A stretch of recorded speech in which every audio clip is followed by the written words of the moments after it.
I'm a bad motherfucker. You're live. All right, I think we're live, guys. We'll see if it starts going here, right? Mm-hmm. You're broadcasting? Yeah, well, it says it is. I'm not seeing any. Oh, yeah, we're live. Definitely. All right. So, anyway. Live on my end, too. Live on your end, too. Great. All right. So, ladies and gentlemen, we are probably simulcasting between Jesse Spot's channel and my backup channel, and Matt will be uploading it to his channel later. We were sitting there fiddling with it for a while, trying to make this show run without screwing up the scheduled show for 5 o'clock tonight. So I was fiddling with all the settings for a while, and I think we finally got it. So we have a good show tonight. We have let's see, we have a good discussion about what's been going on with the Rogan situation and some background research on that on the intellectual dark web, and how all of our research combines. At 5 o'clock tonight, I will also be doing my show with Lloyd DeYoung for part 6 on Islam, and I highly recommend all you catch that as well. And I have great news. Yesterday, YouTube activated the super chats on my backup channel after fighting for that for a while. So that's great. Yeah, it is. That's what people know. Hit the super chat, folks. I haven't been able to get donations in here for months, so I don't want to be able to miss rent and all that. So I appreciate everybody's help. Jesse, you want to give a little rundown for your audience as well? Yeah, well, and obviously for, I guess, people on your channel are familiar because we had that one conversation, but I feel pretty confident my audience is pretty well caught up. I'm not going to be paying attention to the chat right now because we're using multiple pieces of software and be juggling too much. But as I understand it, Matt's going to be heading up some of the technical information about the Esalen Institute, those types of things. I'll be talking about some of these characters, especially broadcasters, for how the neo-shamanism movement and the intellectual dark web is really the same agenda that you've been talking about. It doesn't seem to wear out, apparently. It just shifts generations, huh? I think it is worth warning that some of the characters we'll be talking about today are beloved internet characters. So take it with a grain of salt. If this is somebody that you still follow, check our research, check our work, make sure we're doing a good job when it comes to people like Sam Harris, Jordan Peterson, and then I'll be naming a few more as we continue. And you are getting a little bit of lag there. Is the video running on your side? Video looks good. You want to pause it just in case so we're not getting any extra lag? Pause what? The video from playing on your side? I can try to see. I'll just start shutting down programs. Yeah. That's about all I can. Matt, while he's doing that, say hello to everybody. Hi, guys. It's great to be here on with Jesse and Jan. It's the second time I get to talk to both you guys. Just happy to be here, and hopefully my audience will become aware of the intellectual dark web. Before we start, I do want to mention Jesse's playlist on the intellectual dark web. He's done quite a bit of work on it and long format shows on it, and it breaks it down very well. So check that playlist out and share it because there's a lot of good stuff on it. And I wanted to mention that we had uploaded your video to my channel the other day as I push on the cord here and cut out my own headphones. It's what's it got now? I mean, it's been cranking up there in numbers pretty fast. I think we're close to, I don't know, getting close to 40,000 views on it. So it's taken off pretty well. And I think actually between your channel and my channel, we're pushing well over 40,000 now. So that'll put a good dent in things, and hopefully has helped wake people up regarding the underlying agenda on all of it, And so good job on that, Matt. And there's lots of positive feedback on your interview that we did on Saturday, which I don't do Saturday morning shows, but it was a good show. So I recommend people go on the channel and check that out. It's also on Matt's page. But anyway, so why don't we dive in? Who wants to start? Jesse? Yeah, I think the fact that you guys have a really successful video exposing Joe Rogan, that just shows how relevant this information is. About a week and a half ago, Alex Jones went onto the Joe Rogan podcast, and at least 20 million people have been jumped in so far to a reality that's pretty jolting, I imagine, for most of them.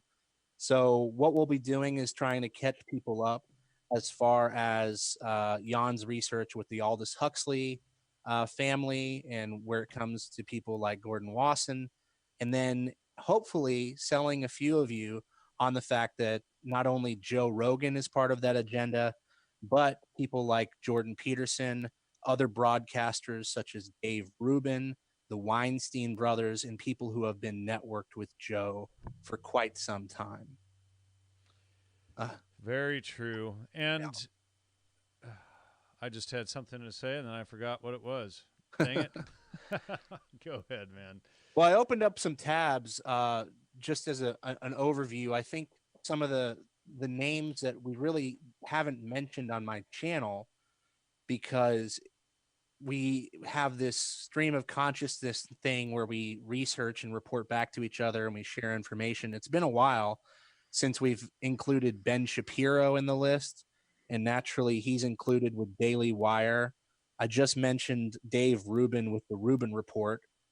So these are like propaganda wings where these characters are talking to each other, promoting each other. And the podcast world is ripe with these agendas right now. One name that I've never included that I'd like to talk about a little bit today is author Chris Ryan. I showed that to you at some point, Jan, and I'm not sure if I've showed it to you, Matthew, but it's a guy who promotes hedonism, essentially, that humans are wired for open relationships. And that, of course, is a anti-family value if you look at it through the lens of this agenda. And that falls in with the On It network. That's the podcast network that Joe Rogan is tied to, with people like Duncan Trussell, Brian Redband, so on and so on and so on. And the whole purpose of selling the idea that we're not meant for monogamous relationships is to get people to not settle down and have families, but to jump from one relationship to the next and to be hypersexualized. And so that when you get into a place in your life where you want to have a family, you're basically, oh, wow, thank you, Mr. Winters, for the super chat there. You're basically in a place where you're kind of screwed for settling down and having a family. I call it extended adolescence or arrested development. And so, and thank you, Sanchez, so that you can't, it's basically just to prevent you from getting there. And then we did the show on the birth control pill a couple weeks ago with Isabella Wilson, and showing the whole thing there, and to get women sexualized as much as men are these days and shouldn't also be as well, so that people don't have that lifelong pair bonding and then can't have that strong family connection. That's one that it's honestly one that I've struggled with. I mean, I'm only a few years snapped out of that one. I think a lot of us, when we're younger, we may go off to college in another city, and we don't like to include ourselves, the fact that we could be fooled by this agenda. But so many people are chasing after their careers. They're chasing after the, women's lib movement, all of those things, although they have an angle that sounds so innocent and so freeing. When you really look at the dynamics of everything, the family has suffered. communities have suffered, and it can hardly be debated anymore. Well, and to add on that, and then I'll pass it over to you, Matt. You know, Aldous Huxley was behind this whole agenda. He created the term the pill. But when you look at feminism, it's sold as women's rights, you know, the suffragette movement, all of this. But the real agenda was to get women out of the home and away from the family, into the factories, get them taxed. The taxation of women, you know, and giving them the right to vote wasn't just about them voting. It was also about getting them in the factories, giving them regular jobs where they could be taxed, whereas before only the men paid the taxes because there was no taxation without representation. So, you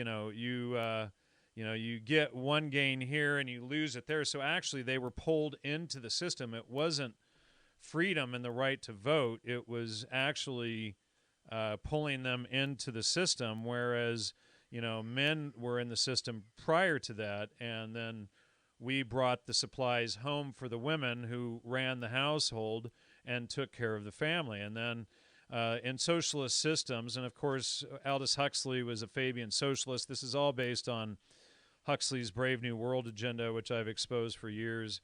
But you get they're all Fabian socialists, and the goal of socialism is that you can't have a good socialist or communist country when you have a solid family and extended family, because they don't need.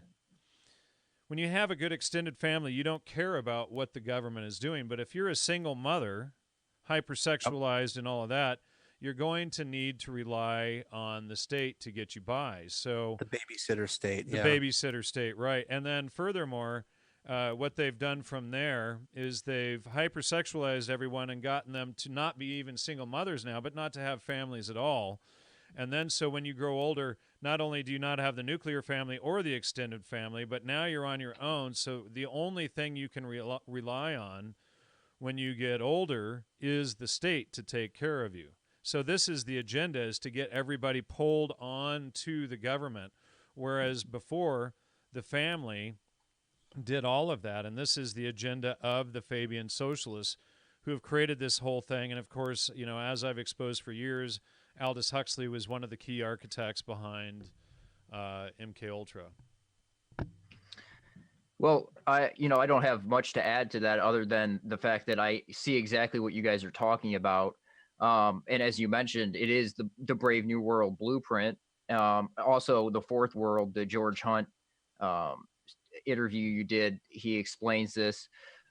So as far as that really is the intellectual dark web agenda, that centrist agenda going on, where you have the left and the right playing into all these movements that, and it's also everybody my age. I agree. We're all getting pulled into these type of movements and stuff. So, you know, it is the Brave New World agenda. I went ahead and I cut the stream on my side because I was getting so many dropped frames, but I trust that people will figure out where to find us. We hope. There's only 1,500 subscribers to my backup channel still, and they'll find us. And thanks to Matt's new video, we got about 1,500 new subscribers this week to the main channel. And I meant to do a video all day long today, like a minute long, just saying, hey, here's the backup channel over here where we do the live feeds from, but I still haven't had a chance to do that. So maybe just before the 5 o'clock show, I'll manage to get that out. Well, it's definitely going to be the issue. That's the big reason why I would encourage you to go on Alex Jones, is just constantly having to try to get people to focus. I came from the gym before the show, and even at the gym, you see people basically programming themselves. Now, it's a healthy activity, but it's all about repetition. People in their heads are just sitting there counting to 6 or counting to 8 or counting to 14. What's on TV? Oh, Fox News or CNN. The dialectic is everywhere you look. So hopefully this broadcast can help people pierce through it. Just that extra little amount so that they commit to pulling down the wool off of other people's eyes. That's what I always look for, is just to try to poke through that armor and get somebody to look twice. And Well, just very quickly, a woman in the chat, Two Little Fish, says, I'm a woman, 3 children, 18, 13, 10 years old, no school, 100% how to keep your family. Hardworking man to take care of us all, still works out, but indeed harder than it used to be. So, this is what we're talking about exactly. And she gets it. She's managing the family. He's the provider. He's out at work. And she's running the home. This is how things were done for thousands of years to keep the family and everything together. And then you had your extended family where the aunts, uncles, and cousins also helped take care of things and the property and the animals and all of that, so that you had your own food growing right there on the property as well. Go ahead, Matt. Sorry.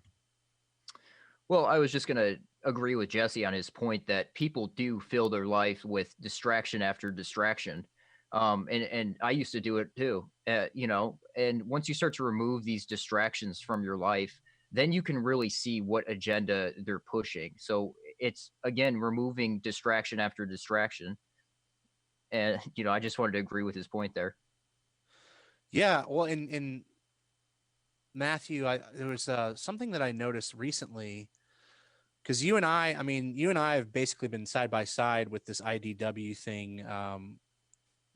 I think the Weinstein brothers are a perfect example of how you have to look for inconsistencies, and you have to take people at face value up to a point, and then when you realize they're not who they say they are, YouTube has served to help expose, hey, this person is not who they say they are. They're just throwing a smoke bomb so that you will be distracted. And I think it was Eric Weinstein and his brother Brett both went on to the Joe Rogan podcast.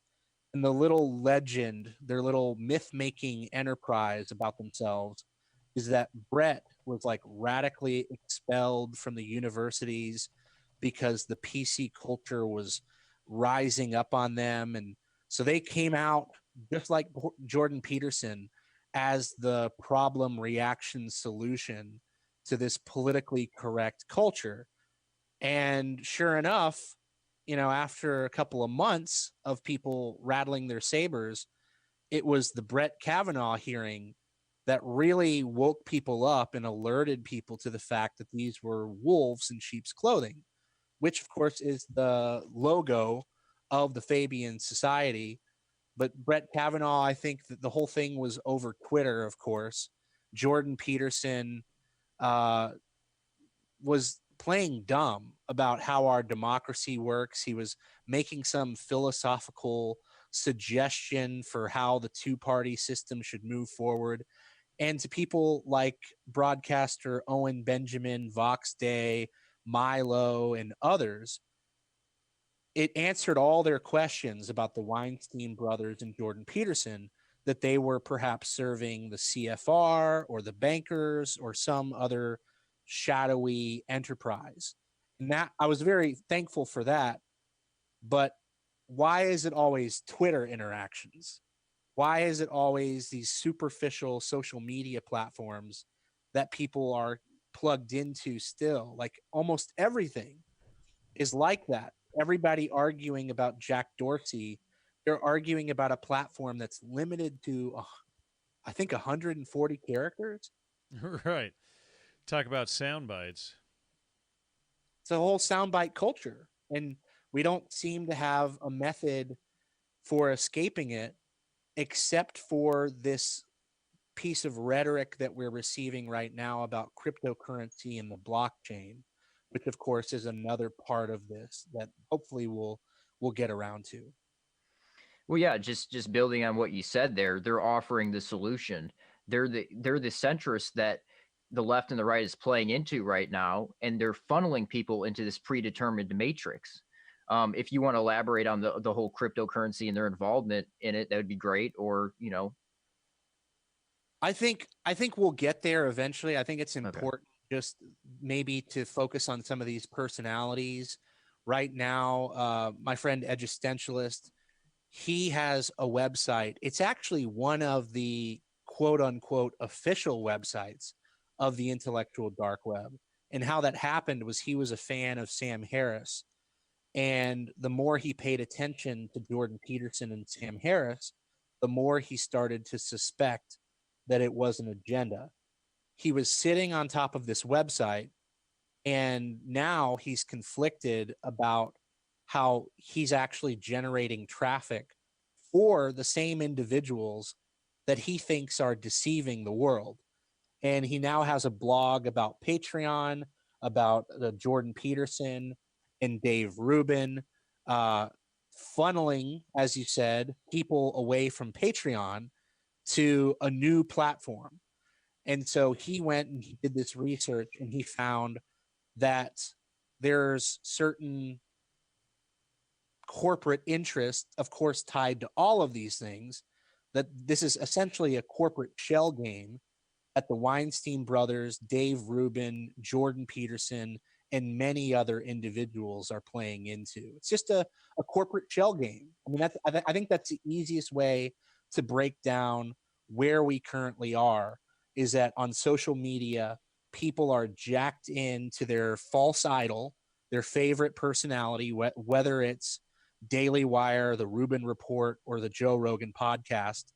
And people like Peter Thiel, other individuals, the On It Network, it's the Marcus family. They're just moving around, shuffling people around between social networks and convincing them that they have the right hero picked out.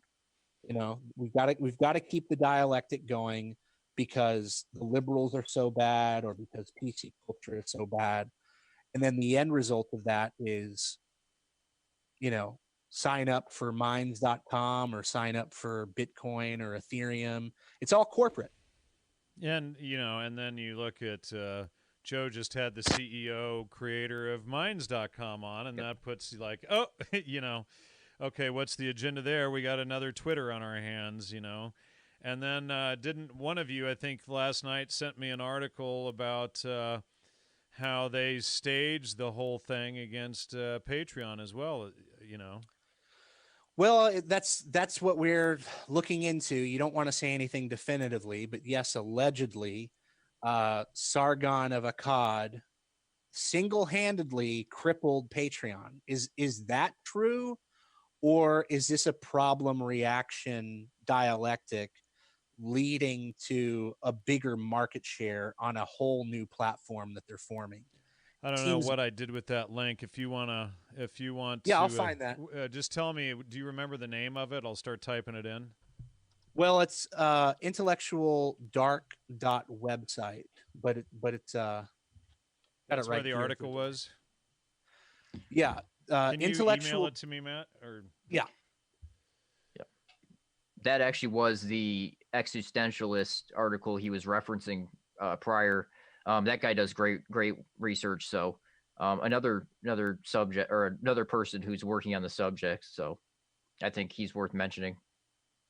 And he would like to get out there with his own YouTube channel eventually, but right now he's just diligently working on that website. And like I said, he's become very conflicted, because he realizes that he's just helping to generate more traffic for people who are pulling off the neo-shaman Aldous Huxley deception, or you could say one part of it. so why doesn't he just switch teams? You know, he's got the you know, the website. And by the way, you know, we just launched. It's only going to Facebook right now, a Facebook group, but we just launched a page called bravenewworld.exposed. So, you know, people can go to that and get to that page too. And we're trying to put as much stuff up there about the Huxley family and the Brave New World situation as well. I'm on his page, but I'm not finding that article. So Yeah, I'll send it to you. It's that's actually what he and I talked about, is maybe making you know, the cutting through the deception. Oh, Try to. I think I just found it. Wait. Oh, I found it. Yay. Hey, there we go. Lovely. All right, here we go. I'm going to show this. So yeah, this is this article, Intellectual Dark Web, intellectualdark.website/Patreon. And he's just going over how he thinks that Patreon was probably, or possibly, I should caveat that, set up to take the fall for all of this, and then and then they created their own financial website. Jordan Peterson and who was it? Peter Thiel, somebody. Well, Dave Rubin as a talking head, but yes, behind the scenes, it's Peter Thiel, clearly. Right. And then we have all of them sitting right here in this photo, and you've shown me this photograph before.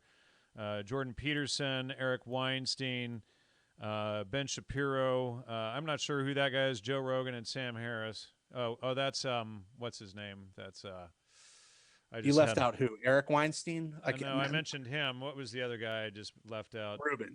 Rubin. Thank you, David Rubin. Right. Yeah. So, that, and when you look at all of these agendas, all of the going on behind the scenes, it's like, these are the movers and the shakers, and Rogan with 4.7 or whatever million subscribers on his channel, that's a huge influence. And, and then my live feed gets shut down and whatnot, and I get harassed for trying to run a channel with 61,000 subscribers and putting my own interview out. And the hypocrisy of the whole thing is that Rogan can have Alex Jones on his show and not get banned and shut down. But if I put out my own interview and telling kids not to do drugs rather than doing drugs, my live feed is shut down. Well, think about this, Jan. People have no sense of perspective with how the world is networked together so tightly now. And not necessarily the whole world, but the intellectual influencers, people who think that they're hip, people who think that they're plugged in. You might call them market mavens. These people are so interconnected now. Joe Rogan can easily launch a person's career. He can platform boost a single podcast and make sure that it catches on and becomes a viable commercial entity. So it is worth mentioning every time Sam Harris appears on the Joe Rogan podcast or Jordan Peterson, it's like hitting a tetherball to not only make sure that person stays relevant, but they're going to sell books. They're going to get new cult followers. And there's a whole network of these podcasts. And I've been trying to keep my eye on as many of them as I can to look for these agendas. And right now, definitely the Rubin Report and Joe Rogan are like the number two, 1 and 2 ones that push these agendas such as transhumanism openly. Yeah, and like you mentioned, Rogan launches careers all the time, even with the Comedy Store click. That agenda trickles down, either whether it's directly or indirectly. They push the same agendas that are being pushed through Rogan. So transhumanism on Brendan Schaub or whatever their show is, I see that push there. Fighter and the Kid. Yeah, so with these people, and when you get subconsciously programmed, is when you're trying to relax. So people want to relax and watch a comedy show, but their subconscious is being bombarded with all these agendas that are trickling down through Rogan, or they're getting paid to promote them. Either way, the agendas are making their way through that avenue. I also want to mention that it's almost negligible whether these people are in the CIA or part of a linked network, because that podcast community is so reflective. People are just catching these ideas and repeating them back to each other. I was watching Theo Vaughn, who is a rising podcast star, and he was inspired by Tim Pool going on to Joe Rogan to talk about Twitter's Jack Dorsey. And even though he was skeptical of Jack Dorsey and telling people to look out for the censorship, I noticed that he was picking up some of Jack Dorsey's talking points, in that people are now in different or shared realities. So we're really moving into this sort of hyper-connected, hyper-focused society of intellectual movers and shakers repeating the same talking points ad nauseum. What do we do about it? Except for us, right? You know, we're the only ones not going with the grain here. We're the only ones sitting there going, "Wait, stop. Look at this whole agenda. Wait, you know, the Huxley family, Julian Huxley coined the term transhumanism. It's all of this stuff goes back to the Huxleys, to the Fabian socialists, etc. And you know, how many shows can I do, and how many years can I spend exposing it? And you know, it's like, you know, eventually it's got to spread out there. Well, I think it's starting to. And I think it just comes down to people being unaware. Like, you read Brave New World in school and you don't think anything of it, but it's legitimately a blueprint.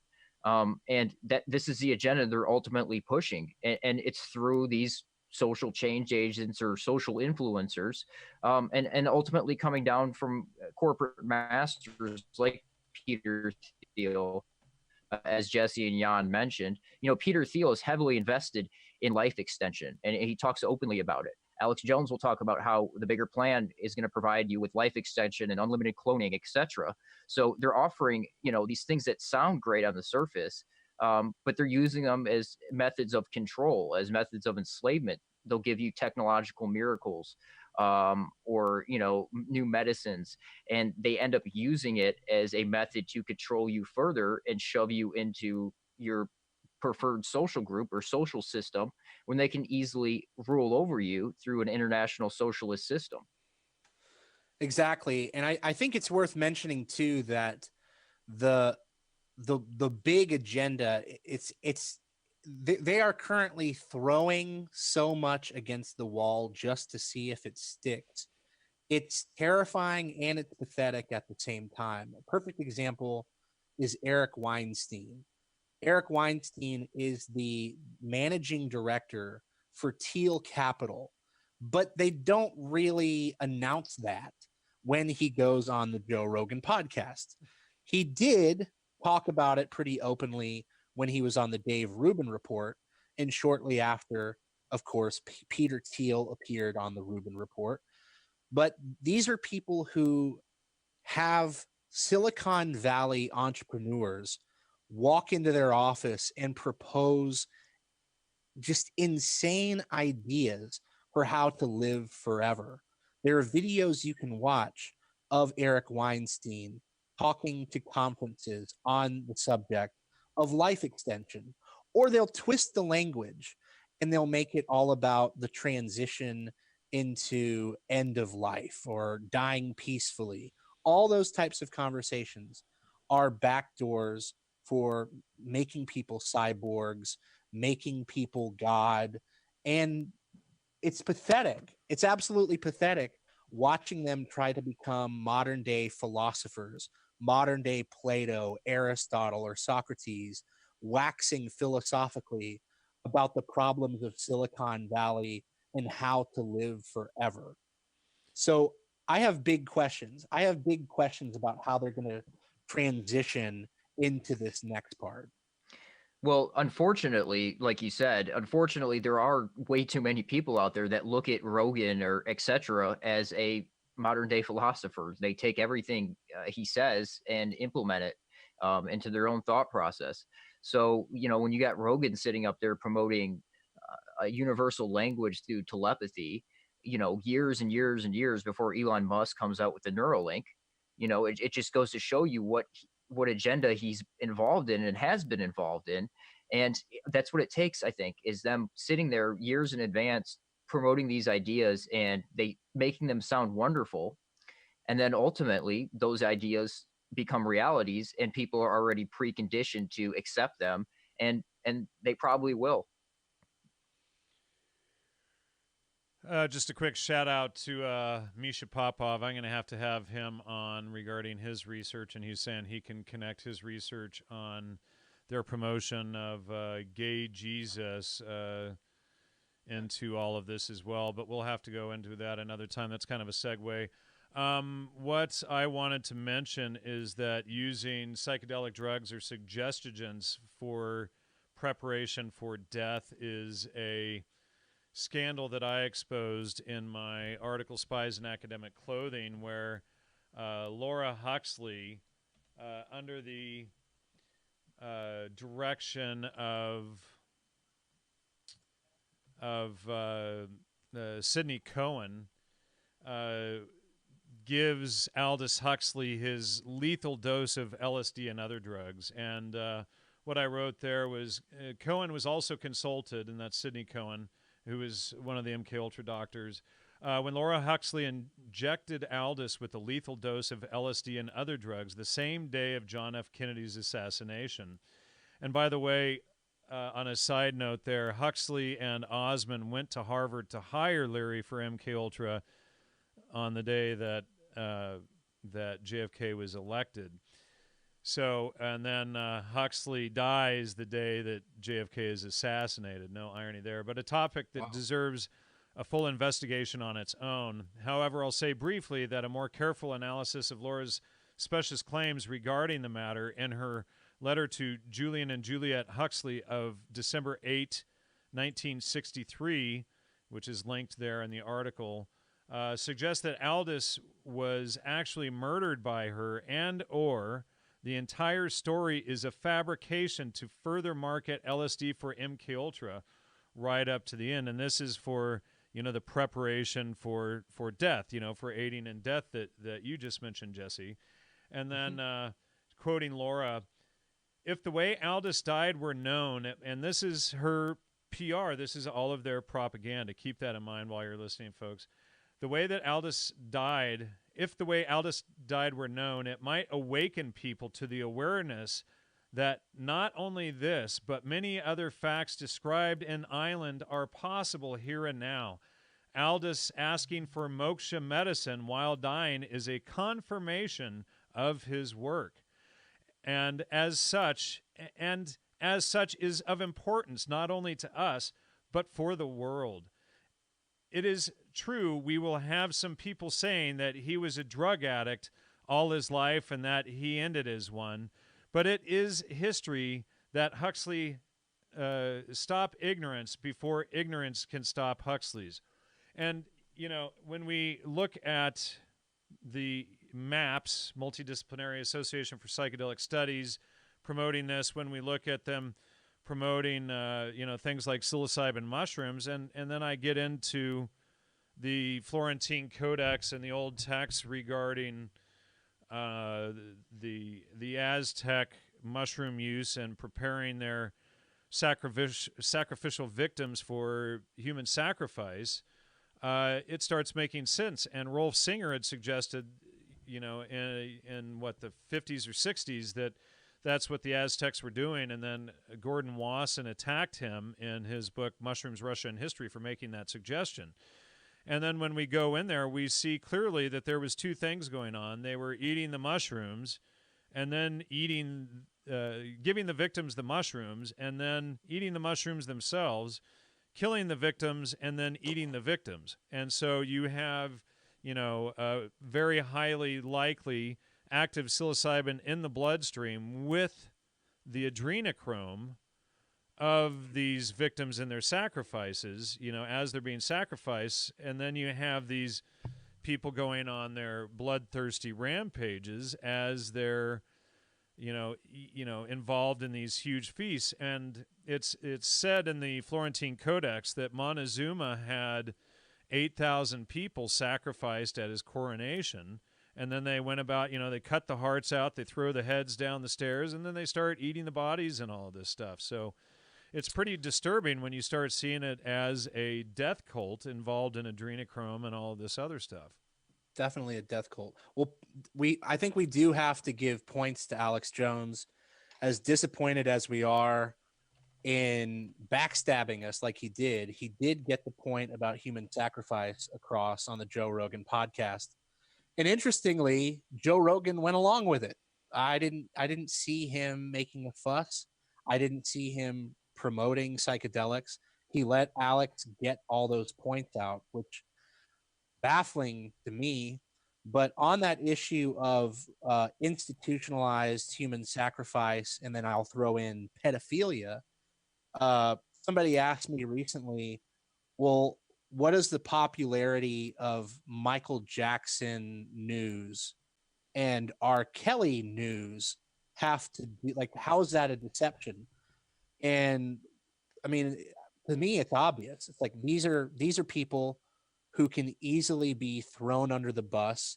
They can easily be served up in the public sphere, and it keeps the focus off the institutionalized aspect. It keeps the focus off how it is being normalized within certain world religions and within this movement. You're looking at these puppets. You're looking at just singers and performers, you know, people doing tap dance routines. Yes, they did criminal acts, but we're never following the questions back to its source. And somebody asks, have we heard of the Rogers curve of innovation? I have not. Either of you? No. Well, probably, but it hasn't stuck. Like I couldn't recite it back to you. Yeah. If it has something to do with like how photography was invented or those types of things, it's like happy accident. It kind of sounds familiar, but I don't know. So Matt, put you on the spot there. Got anything to add to that? Oh, no, I've never heard of that. I don't know what that is.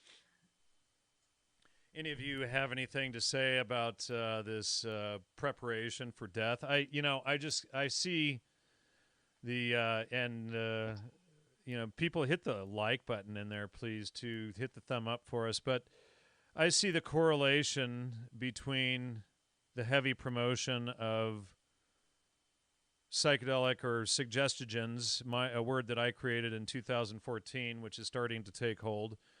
I see the promotion of suggestogens as a bit unnerving because we see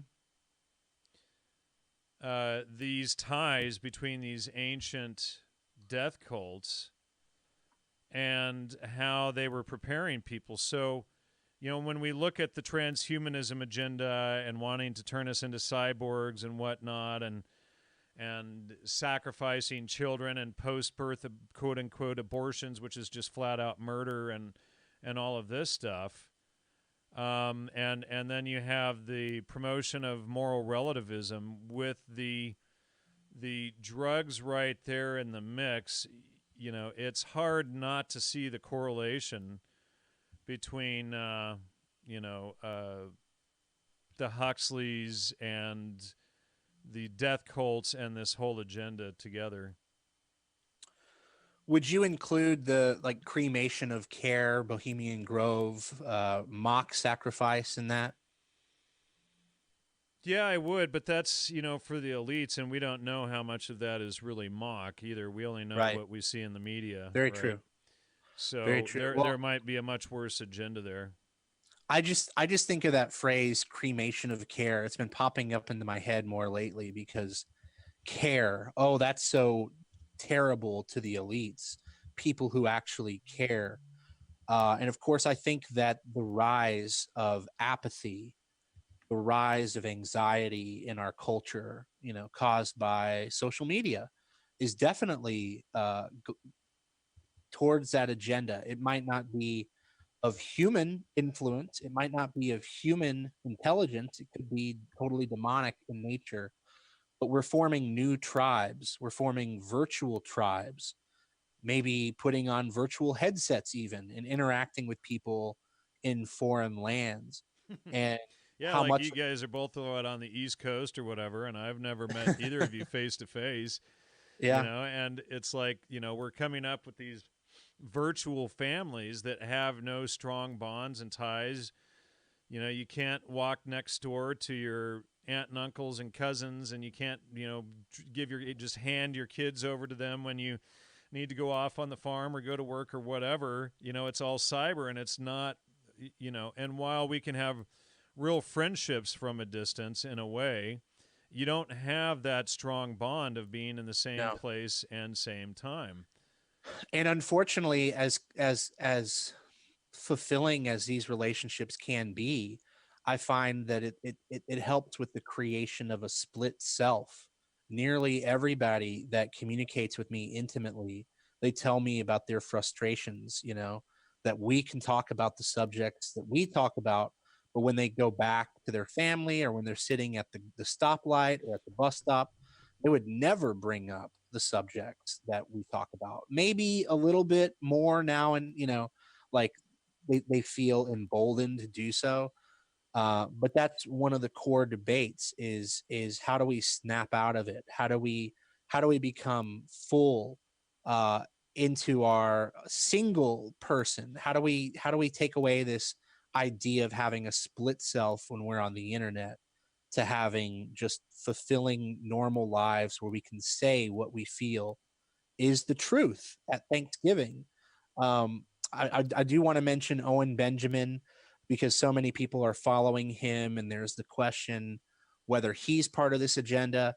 I've been really excited the past couple of days to see him take a harder stance, testing some of the harder questions philosophically with the people around him.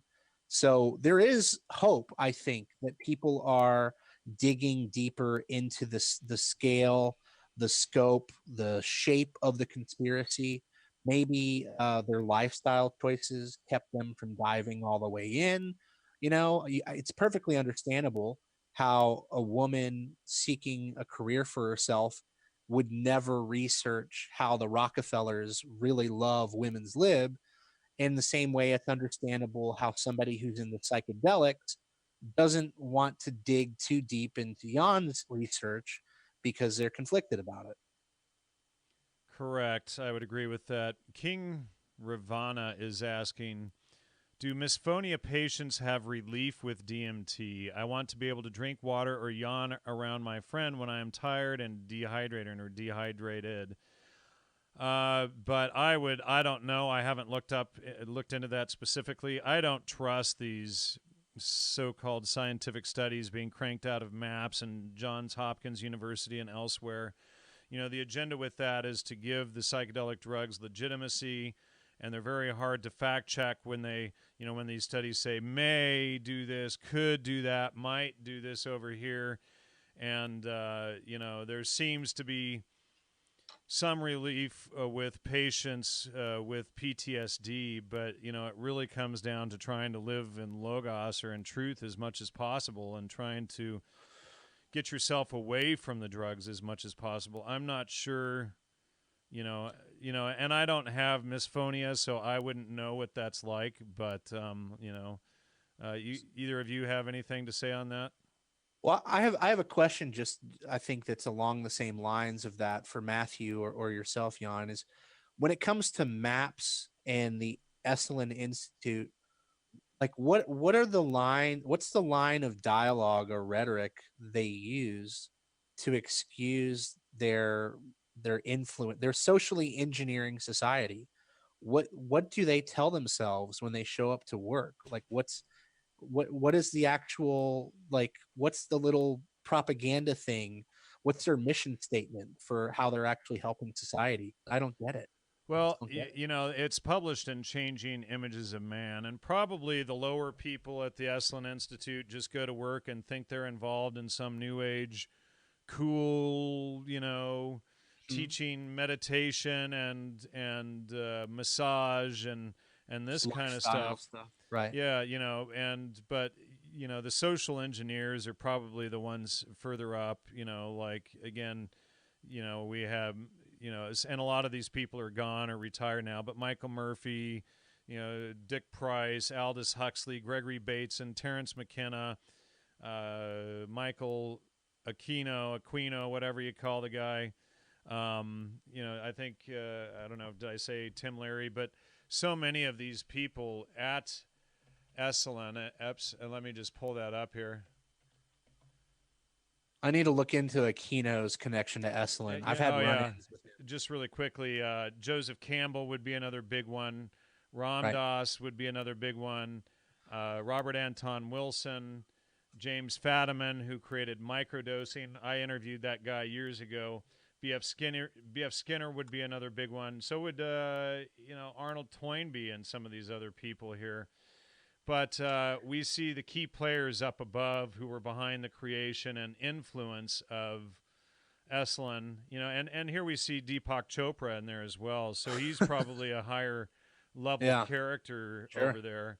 But, I would say most of the normal people there, just like I was duped in my 20s and early 30s getting into this stuff, and didn't know myself what it was all about.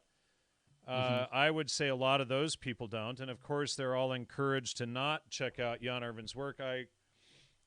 Somebody who grew up at the Esalen Institute reached out to me recently and told me all of the druggings and horrors, and he was molested there and all kinds of stuff.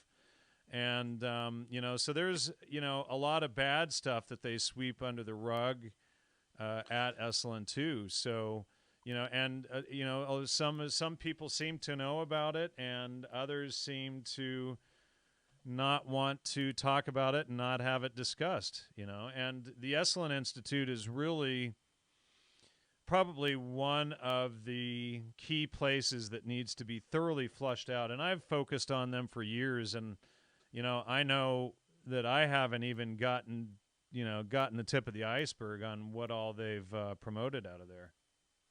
Well, let me build on that. I completely agree with what Jan said there. But at the same time, they're bringing in these Soviet scientists, cosmonists, etc., that are mingling with our high-level Silicon Valley people, and they're trading ideas. In my video with Rogan, I get into some of this, where they're promoting life extension, just the typical agendas you see coming out of like Joe Rogan's podcast, for example. Originated at Esalen through typically Soviet scientists that came over and were influencing our people. So you see it used as that as well. And at the same time, they would bring Soviet scientists over, or Soviet engineers, and our engineers would give them literal secrets on how to redirect rivers and all kinds of different treasonous things. And then also, as Jan and just literally handed them the psychedelic drugs to take, KGB agents, they would hand them the drugs to take over to Russia and then drug their people with, Exactly, to test on their own people, because that's what's going on. There's a lot of testing on the lower level people that are going there with the Tavistock psychiatrists that were there. But I lost my train of thought there. But so yeah, there's all kinds of applications that were going on at the Esalen Institute.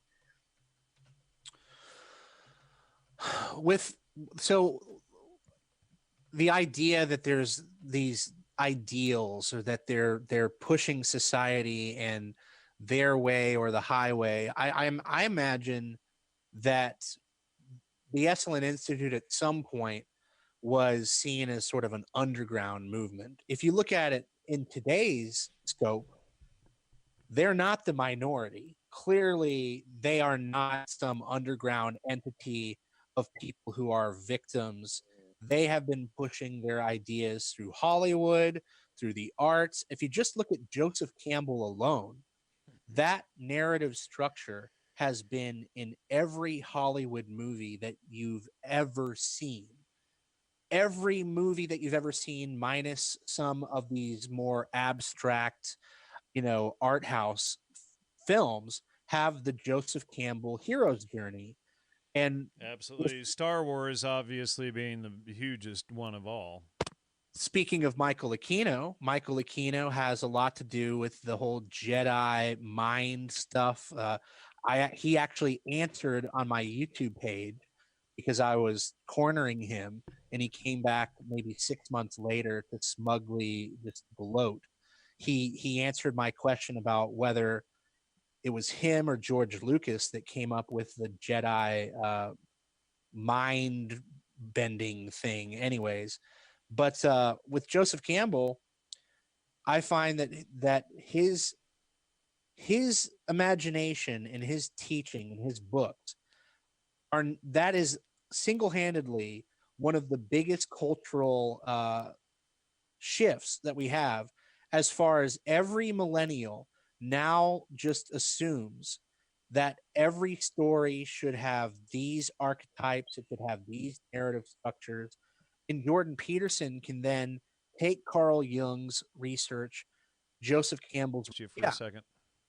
just the idea that Joseph Campbell went to these countries and he did this anthropological research, and then Hollywood adapted the structure of Star Wars and this research, that every single society has these shamanist journeys, and that every story should have, you know, the belly of the beast, and this is the gatekeeper and the shadow. You know, Jung talked about these archetypes. Jordan Peterson has taken that cultural icon and he's now repackaging it to people who are seeking Jesus Christ. And when he goes out into the world promoting Christianity, some would argue that he's not, he puts Jesus Christ and other world religions on equal footing as the Lion King or the character Jiminy Cricket from Pinocchio. Right. And these are the things that people need to look out for to find his agenda, is that when you really break it down, it doesn't make any damn sense. And really I had been emailing with that guy. Now I'm forgetting his name. I thought you were going to say Peterson. I was like, really? Oh, no, good grief. I hope not. Let's try to email him. Yeah, so he's got a documentary film. What is it? Jordan Peterson Dismantled, I think is what it is.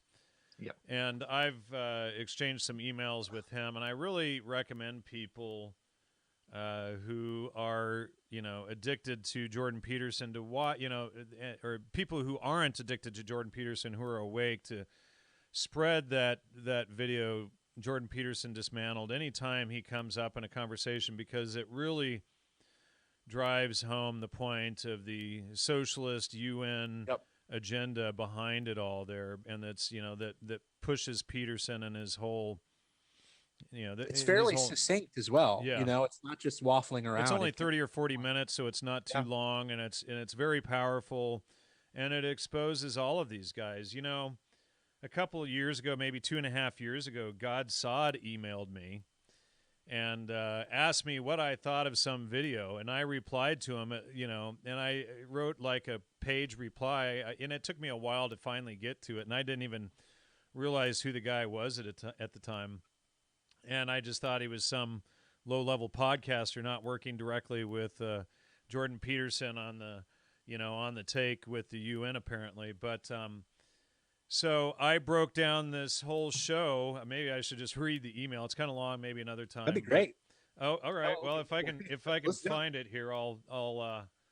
Unless you're, you know, whatever. I don't care. Yeah. Let me see if I can find it here. So just a second.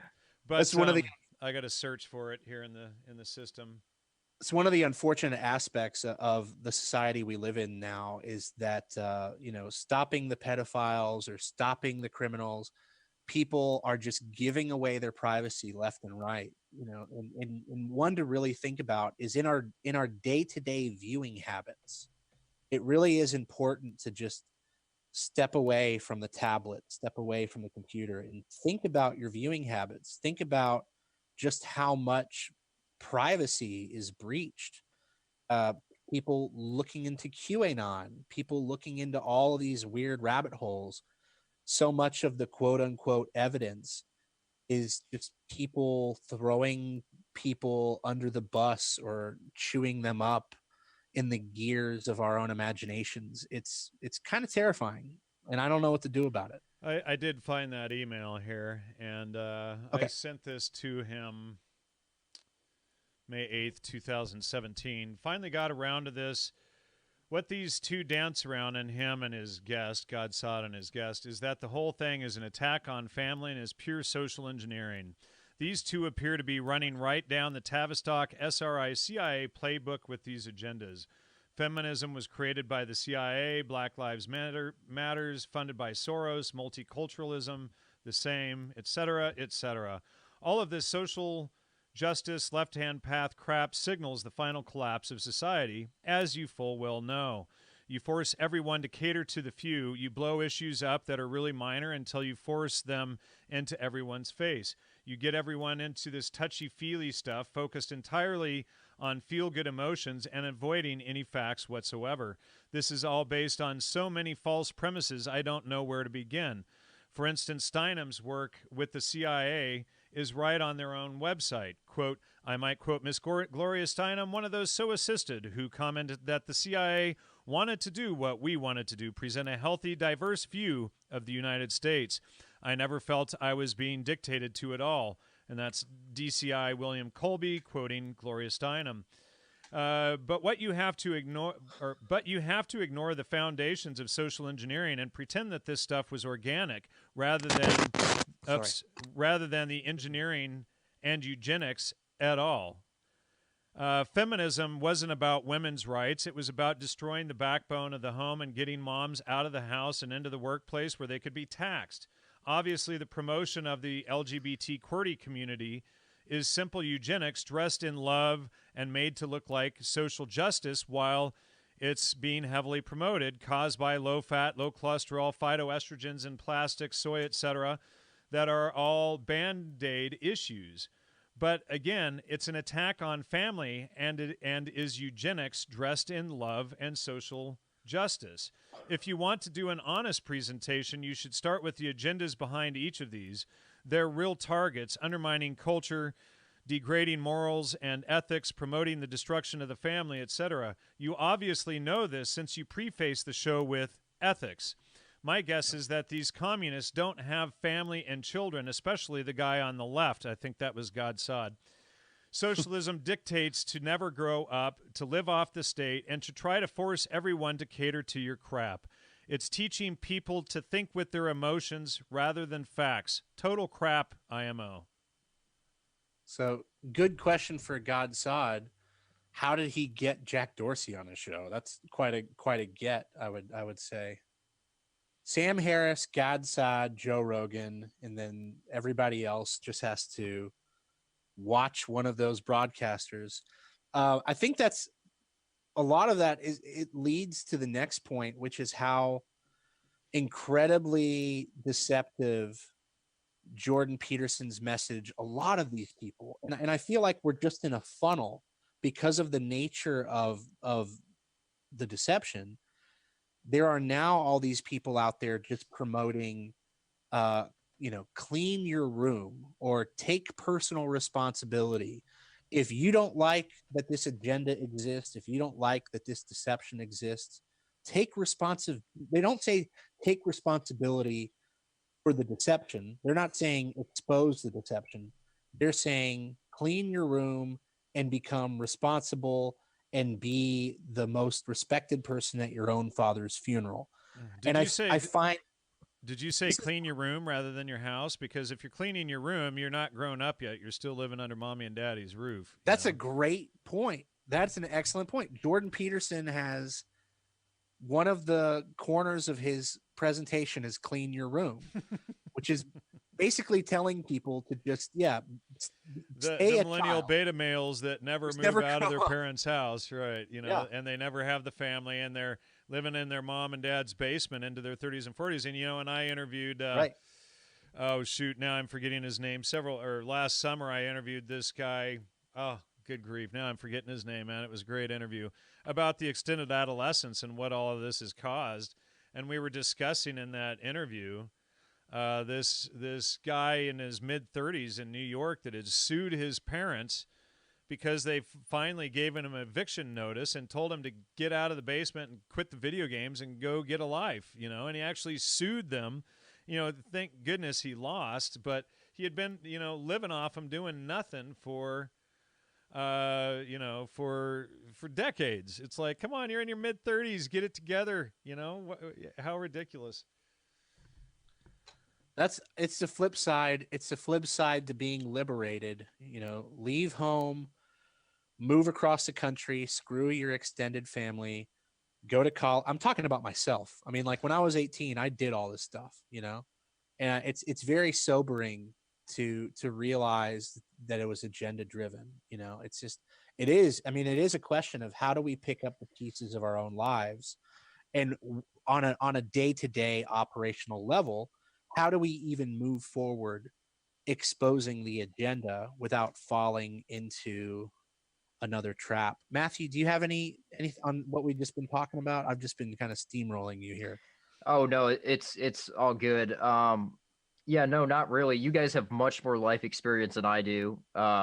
You know, so I'm still really young. I have a lot to learn and a lot to achieve in my life still. So your opinion on this situation is much more respected, I'm sure, than mine is. Well, you know, from a youth standpoint, that's just as valuable because you can interject your point from, you know, coming at this and learning it and, you know, being 22 and being aware. And by the way, that interview was with Dr. Leonard Sachs on gender, parenting, and family. I recommend everybody check out this interview. It's extremely important. And, you know, I don't agree with everything the guy said, especially on promoting, you know, more vegan or vegetarian type diet when we've shown repeatedly that ketogenic diet is much more beneficial and healthy and whatnot. But, you know, the overall point there and just helping young people get it together, especially men, you know, it's like, you know, far more women are entering universities and stuff now than men, and men are staying at home and unable to get jobs and whatnot. But I'm not saying that the education that you get at universities is of much value either, because it's so much social engineering and, you know, telling you what to think rather than how to think. And so, you know, that has to be looked at as well as is that whole issue. But there are certainly things to be gained there, like, you know, studying English and literature and, you know, logic and philosophy, but they're not going to, you know, break down the trivium method for you and this kind of stuff. Well, and at the same time, you enter university and you get yourself in thousands and thousands, tens of thousands of dollars in debt. Then you're stuck with that debt. Then you got to pretty much take the first job that you get to start paying this debt off. Then you're automatically a slave to the system. So, I mean, that's pretty much how it works. I see it over and over again with people where they graduate, they end up not getting a job in what they want to get a job in. And then they sit there and pay their debt off and again, fill their life with distraction after distraction, you know, sports. Right. Well, Yeah, exactly. And you have to go through all of this social justice, you know, men are bad crap, you know, to get a degree anymore and whatnot. And it's like, you know, these total nonsense classes that you have to waste your time with that are just SJW social engineering classes specifically, you know, and it's entirely to propagandize kids. By the time you come out of college, you're going to have a social circle too, and there'll be built-in expectations, things that are normalized. You know, you want to be perceived as cool. You don't want to be perceived as a nerd. I don't mind that. I like being a nerd. Well, yeah, right. But I think that's part of it. Part of it is Matt's the biggest nerd I know. You know. There's no fear. There's no fear of being too cool for school. I think that's one of the worst things that you can be in this culture. And within this deception, people who stand by and who are afraid to act because they're too cool for school. And I've definitely noticed that a lot of these podcast networks play on that. You know, they need their talking points. How many times has Dave Rubin used the phrase, the left needs to have conversations? They're forming a funnel based on having the voice of reason. And even within that funnel, conservative Christian values are not necessarily frowned upon, but they're just outside of that bubble of that cool crowd that these podcast networks want to prop up and give a bigger platform. And it just keeps going. And Matthew, I think your age, for me, like I just think about people your age all the time, especially with your level of intelligence, because how frustrating would it be? I think I mentioned that to you the other day, Matt. like when people are 18 years old, 20 years old, 22 years old, they're just bouncing back and forth, trying to find an in-group, trying to find an identity. And then in this culture, the internet comes along and it just bats everything away as you find it. And they're like, nope, this is agenda driven. Nope, that's agenda driven. That's agenda driven. I think I actually bumped into it with Jan when I mentioned that Matthew, I haven't told you this. David Seaman emailed me. and he said, I want to talk to you about Joe Rogan and Jordan Peterson. Like, what about the whole carnivore diet thing? I don't know what to do when David Seaman reaches out to me and tells me that he wants to help expose Joe Rogan and Jordan Peterson. I'm at a complete stalemate. I need outsiders to tell me, should I proceed? Should I even email David Seaman back? I don't even know what to do with that. And I think that sparked a conversation with Jan. Yeah. Then he wanted to get into a debate about, vegans versus the carnivore diet or whatever. Like, I think Jordan Peterson's carnivore thing is suspicious. Well, But I was a vegetarian and I landed in the ICU. And, the thing is when you realize how much of the brain is made out of cholesterol and it burns saturated fats and whatnot, and the reproductive system as well. And then you have Plato discussing in the Republic how to control the masses on a vegetarian diet. The vegetarian diet is a famine diet, and it's signaling the body that there isn't enough nutrition around. And so the body starts shutting off things like reproduction and then the brain to keep itself going and functioning. And so, and then you have, like, veganism is basically a grain and legume diet. Most grains have a lot of toxic lectins in them and phytic acid and these things. And then, and the same thing with beans as well, but they, contain anti-nutrients. And how I saved my life after 15 years in and out of the hospital and 5+ days in the ICU was switching to a ketogenic diet. And I was told I would never be off the meds. I would never have a normal life. I was supposed to be dead 3 years ago. So I'm on borrowed time technically by what the doctors said. They said I wouldn't live past 45. And I've been off the meds, I think, since 2010 or 2011. And, I thank Dr. Bill Davis, author of Wheat Belly, and some of these other guys. Davis really helped me a lot. And, just exposing this agenda. And even though I don't agree with a lot of the agendas that Dave Asprey has sold, I do agree with his dietary information. And I still put, 3 ounces of butter in my coffee every morning to start my day. And it's been, I attribute the butter and the high-fat diet to curing all of this stuff. And when we consider, like, the outer cell and the lipids of the body and everything are all made of saturated fats, why are they telling us to eat a low-fat, low-cholesterol diet? People used to know that if you ate grains, you'd end up sick or obese or having a heart attack and these sort of things. And they say, eat your healthy whole grains. Those are the worst of all. And, the Loma Linda University Medical Center, not far from me here, is in a vegetarian town. And it's one of the leading heart hospitals, if not the, because it's in a vegetarian town. It's a Seventh-day Adventist community. So, it goes to show, there is a connection there. And like when Bill Davis, when I had him on the show, we discussed how he had made his patient sign a contract. And at that time it was 4 years. And this was 2010. I interviewed him, and he made his patient sign a contract that they would not eat grains and wheat for 3 months before surgery. He hadn't done any surgeries except for one in 4 years. And the one that he had done was a minister who wouldn't quit the cakewalks. And so he was the only one out of all of his patients that had to have the surgery. And I just wanted to say thank you, Brian Payne. He says, hey, guys, thanks so much for all you do. They're really cool. Don't give two hoots what anyone thinks. I'm trying to find the one outrageous claim that Jordan Peterson made, and then I think we should move on from dietary stuff. Sure, we should probably go ahead. We should probably think about wrapping it up in the next 20 minutes. Okay.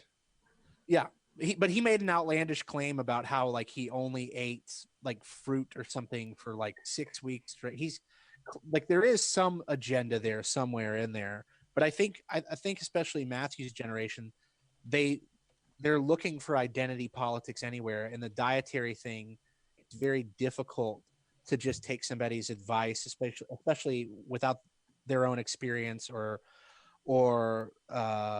without really having a catalyst for it, because all they see is the conflict back and forth. Vegan, no, all meat. It's like we're like, well, keto we're gonna isn't form like keto tribes isn't all based meat. on- But Yeah. I get that, and I went through it, and then once you get yourself off of the grains and out of all that, and like you said, we need to get away from this. But when I switched to a high-fat diet, and I was really leery because of all the propaganda you hear, meat, butter, eggs, so bad, Right. But when you switch to a diet that's, 50 to 70% fat, maybe 15, 20% meat, 20% veggies, 5% fruit, you eat it at night, my health completely changed around. And over the last 8-9 years since I've promoted the keto diet on my show and spoken out against veganism and vegetarianism, I've had hundreds, thousands of emails over the years from people who've turned their health around. And I haven't heard of anybody myself. Dave Asprey told me he had one person ever that didn't get better.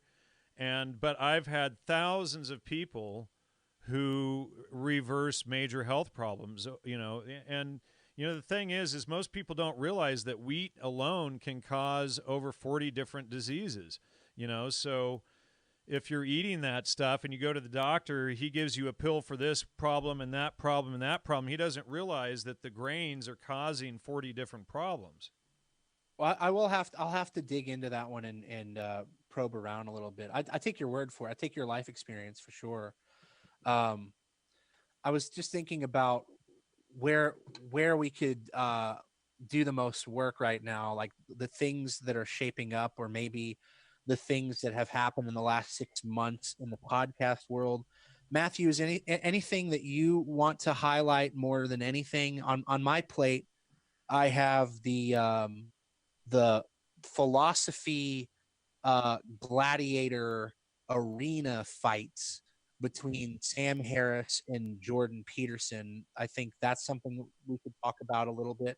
Is there anything that you want to mention that maybe plays more into the Esalen Institute and Aldous Huxley? Well, no, not necessarily. It's just, I think, just highlighting what the agenda is and how they Right. use these change agents, what willingly or unwillingly, through podcasts. And all it took was, corporations, Peter Thiel, whoever, to dump some money into Mhm. podcasting. And from there, you can run a whole operation and push a whole agenda and easily. And we see it happening. So I just think highlighting the agenda that's going on there is the big thing right now, and getting into some of the corporate connections and getting into things like the Esalen Institute and maps which run through it, and just basically laying it out for people so they can understand and recognize that their entertainment and what they're listening to when they're trying to relax is actually pushing an agenda that they're following ultimately. Well, let's go through some of these personalities just back to back, and some viewers will be familiar with some of these characters. Some viewers might even be fans of these characters. Again, I say take this with a grain of salt, but please try to do the research, go back and look and see where we were predicting movements from month to month. And so many of them ended up exposing themselves, like Eric Weinstein. So we talked a little bit about the Weinstein brothers. They appeared on the Joe Rogan podcast, and their narrative was that we need to have more conversations. Society is breaking down. The left is becoming more radical. That really can't be argued. But the problem most people had with them was that they were trying to hijack something that was uniquely conservative, meaning, I think, family values. Well said. You just hit the nail on the head. They were, these subversive centrist leftist. Anyways, that keeps coming up. Second to that, obviously Joe Rogan. We could and we will probably do multiple shows on Joe Rogan, but his very dangerous role within the larger deception is just to give these people a layup, to give them a platform boost, to give them exposure. And then, of course, if they fail miserably or have a gaffe, Joe serves to do damage control for them, which we see repeatedly now. We have many instances where Joe has done damage control for Jordan Peterson, the Weinstein brothers, for himself most recently when it comes to Jack Dorsey, and even Alex Jones, if it mutually benefits them. Dave Rubin was on the Young Turks, which is a very radical liberal left-leaning show. And even his co-workers admit that he was not a very bright individual. And they think that what happened is that the Koch brothers came along, put some money in his pocket, and then he decided one day that he was going to be conservative. It's an attractive message because he's a homosexual, openly homosexual man who up and decides in this climate that he's no longer a liberal. So many people are shifting over to his platform. And like we said, they have been putting people such as Peter Thiel, transhumanists, Ben Shapiro. After Joe Rogan had Tim Pool, I think Tim Pool a day later showed up on the Rubin Report. So those are propagandists. Joe Rogan, Dave Rubin, Ben Shapiro. We don't really have to get into on this broadcast, but there is a very revealing Ben Shapiro, Joe Rogan interview where their talking points are pretty much out in the open. So I hope in the future we can cover that one. And then move into the podcast network of Aubrey Marcus and the On It Network. And that's just an octopus spreading its tentacles into Hollywood, into MMA. So that's athletics, artists, social influencers of all kinds. So we mentioned Brendan Schaub, Brian Callen, Theo Vaughn, Sam Tripoli, Eddie Bravo. We don't know the extent of the business deals and who's CIA and who isn't CIA. But like I said, this is a podcast network. So as soon as an idea goes out into that network, they start reverberating and repeating these messages. They start amplifying these messages. And there's probably some more that I can name. But then we'll probably get into the Sam Harris and Jordan Peterson thing. Have you followed that at all, Jan? Sam Harris? No, not really at all. I think I didn't even enter him into the database until this week, until like yesterday. Great. Okay, know? great. But go ahead. There's not much to it. But this is like the phone calls that you and I have had between each other. The only thing I really want to get across is that through Joe Rogan and their various YouTube channels, these men they've been hyping up these public appearances between the two philosophers, Sam Harris as the atheist and Jordan Peterson as the Christian. And he's not even a Christian, really. And there have been people who really follow Jordan Peterson like a WWF match, hoping that he wins the debates. So you can imagine on college campuses and as they continue it's all staged. It's all they're doing is they're just driving people towards the neo-shamanist Esalen Institute agenda. Right, and then Jordan Peterson will say, take mushrooms or DMT if you want to experience God and get mind controlled.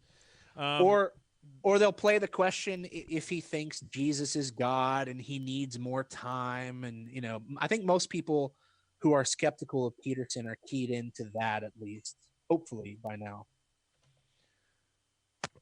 So Boomer says, new centrism is the most elitist and establishment ideology ever. It's like Peterson and Rogan are brain melded with the bankers' technocracy.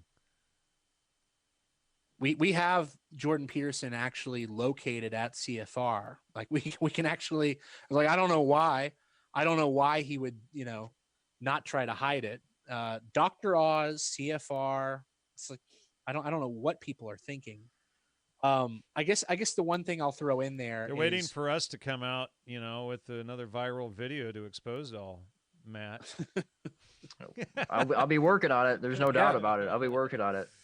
Yeah, Matt should be the face on it because he's younger than us, and they look at a kid presenting and doing all this research, and they're mind blown. So, and he kind of sets a good example for young adults to dig in and learn how to research. And somebody did ask in the show or in the chat earlier if we would do a show on researching and stuff. And usually every new series I start, I do that. I think at the beginning of Unspun, like 3 years ago, we did a show on the Trivium. On the Logos Roundtable, we did a show on the Trivium. And way back in the beginning of when it was Gnostic Media, I did the series with Gene Odenning launching the Trivium. So, maybe we ought to think about doing a show of how we all research and, just so that people can understand the process. And yeah, I mean, it's tedious. It's not that exciting and fun. Sometimes it requires travel and digging through university archives. Sometimes it requires calling up librarians and spending $100 or $200 to mail you whatever they have on a certain person or whatever. But you can go through and do all of this stuff and pull this sort of thing together. So that's something that maybe we could all, do one day if you two are interested in anything like that. Well, just talking about process in general is exciting. Right. I'm very much a process person. I think people will mistake me and not realize how much I love processes. And so I like to experiment with format. I like to experiment with framing. So sometimes, because I'm dealing with broadcasters, the research is what you're watching. I mean, we now live in a culture that is very reflective, meaning the second an idea is out there, your competition can come along and they can snatch it up, or like we've seen with Joe Rogan, he puts his tail between his legs and he clutches to Alex Jones for strength. Matt, what did you think about Joe's talent booker relocating across the country within a week of all of this happening? Any suspicion there, or anything you want to speculate about? Yeah, I'm not exactly sure why, and I don't know if it was related to us. I'm not sure how much you put out there about him, but DC to Phoenix, I believe. Tucson. Tucson, yeah. So all I can really say from Joe Rogan's side is that the more I talked about the most people don't even realize this. Most people think, because they're just working superficially off of what they see Joe Rogan talking to a biologist. They assume that Joe Rogan went through the trouble to email that biologist. That's not true. Joe Rogan is the front man. There are people behind Joe Rogan that are booking his show. In some cases, Joe might not even know why, but he's told to be fair and interviewing them or whatnot. So Matthew Staggs, who booked all of Joe's guests, since the Alex Jones thing and since there's so much heat coming down on Joe Rogan, he is relocated from Washington, D.C. to Tucson, Arizona. And the only thing I saw on Joe Rogan's side is that he started incorporating Matthew's name in the show, calling him his friend. And it's this typical strategy that these comedians will do as just kind of reverse psychology. Like they're taking ownership of it, and you can't shake them. You can't get inside their head. Everything's fine on the surface. But meanwhile, that's how they panic. That's how they, that's their like defense mechanism, is if they're on the stage with the microphone, they just try to engage with the audience to show that they have no fear, that they're in control of the situation. And clearly right now, the shape of the internet, and in particular on YouTube, what I see is everyone versus Joe Rogan. And I'm very excited about that. What do you think of Vox Day? People keep bringing him up in the chat. I think he's got I think he's got a good heart, but I don't think that I don't think he's a very good role model, because he's going to lead people into intellectual pride and philosophy, and he has all this terminology that's not biblical at all. He was a pickup artist, and so he talks so much good about grief. alpha males and beta males. And the real term that he should be using is Ahab, Jezebel, and Ahab. So I just find it ironic that he talks so much about gamma males, and he couldn't care less about Jezebel and Ahab. He may, in fact, be an Ahab, just overcompensating endlessly. But I've made attacks, not necessarily attack or hit pieces on him, but just testing him. And I don't consider him an enemy by any means, but I think that he needs a little help finding the light. I think he needs a little help. He actually calls himself like Dark Lord Supreme. His stream is called the Dark Stream. And usually when you find Red that, flags. yeah, I mean, you'll find anytime there's that light and dark dichotomy, you'll find alchemy, you'll find shamanism. He's worked on video games like Conan Exiles, and I don't want to use guilt by association, but there's a lot of satanic stuff in those video games. There's a lot of satanic stuff when you're writing medieval fantasy novels. So I think we're going to find out more about him, but especially when you research his father, when you research that he's sort of been insulated in a bubble his whole life. He broadcasts from Italy telling Americans about nationalism. I don't know. I don't know what to do with that guy. Matt? I pretty much agree. I don't know much about VOXD. I know he's covered the intellectual dark web a little bit. I know he goes on Alex Jones, but I don't watch his stream. I haven't researched him at all, so I don't really have an opinion on that.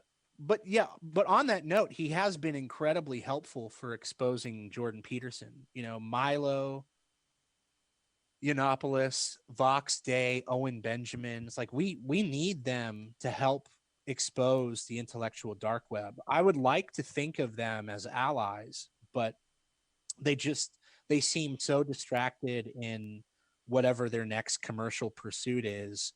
I don't think I'll be collaborating with VOXD anytime soon, but independently, if we're all just exposing Jordan Peterson, then great. Somebody's asking what I think about Saryan and Whitehead. I have no opinion on Whitehead. I interviewed Saryan years ago. I don't know what to think. Well, go ahead. Launching off of that, Sargon of Akkad is a major player, and we can't make any real allegation at the moment, but there appears to be a dialectic between Joe Rogan and Sargon of Akkad. Sargon went on to Joe Rogan. Joe gave him a tongue lashing. Now, when Jack Dorsey goes on the Joe Rogan, Sargon will give them a tongue lashing. If you believe Sargon of Akkad at face value, within 1 week, he helped to bring Patreon to its knees, and he helped to bring Twitter to its knees. Is that legitimately happening, or is there something corporate happening behind the scenes? I lean towards the latter. I think he should be researched. Don't you think, Matt? We need to do a deep dive into Sargon of Akkad. Yeah, probably. I know he's someone else who has a lot of influence as well, and I agree with you. I agree with you that there's probably some corporate agenda going on there. He might not get millions of views, but he'll get 200,000 views. Again, that's what I said, that the people who think of themselves as intellectual influencers, they're networked together. And so Tim Pool is becoming very relevant. Sargon is becoming relevant. And they serve the purpose of like the everyday man. Like Sargon is you. Sargon is me. that he's speaking for us. I've never even watched the guy's show, to be honest. I'm too busy doing my own shows and thinking about my own stuff to worry about everybody else. You have to be networked into things like the kill stream, and you have to just know about overall YouTube culture, which is very exhausting. It's extremely exhausting. Indeed. So you guys have anything else to add? We're right at the hour-and-a-half point. I think that here's a good place to wrap it up. I think we listed all the main characters. We'll probably think of a few afterwards, but it's a good introduction into the intellectual dark web. The intellectual dark web was created. It was created by the New York Times and Eric Weinstein. There's an article that you can track down and find. I encourage you to seek that out. And like all false flags, like all fake conflicts, the intellectual dark web is just another deception put together by some Fabian socialists. So thank you so much, Jan, and thank you, Matt, for letting me just yap. Well, yeah, thanks for having me on too, Jan. Again, I want to plug Jesse's playlist on it. He does a great job of describing it and elaborating on it. So I think it's a good thing that he talked a lot today. And,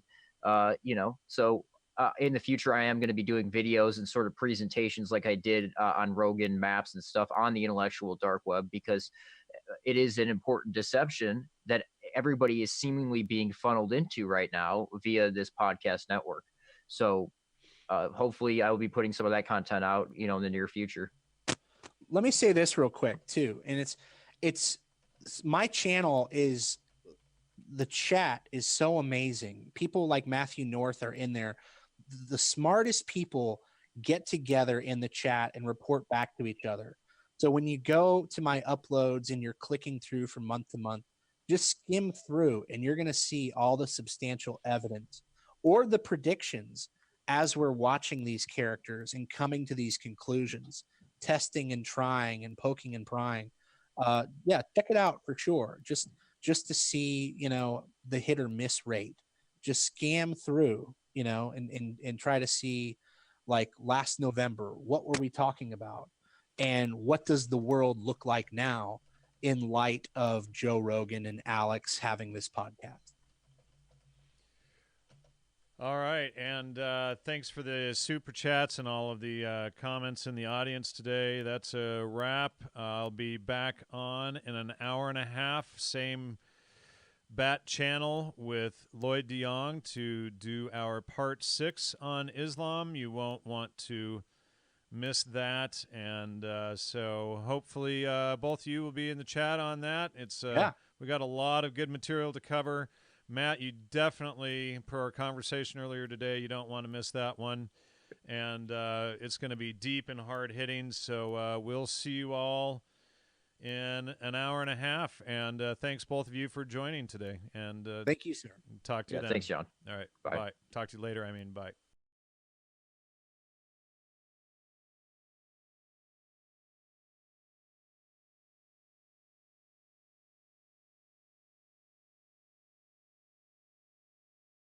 Hey, thanks for checking out our YouTube channel. Subscribe by clicking on that button down there for more AM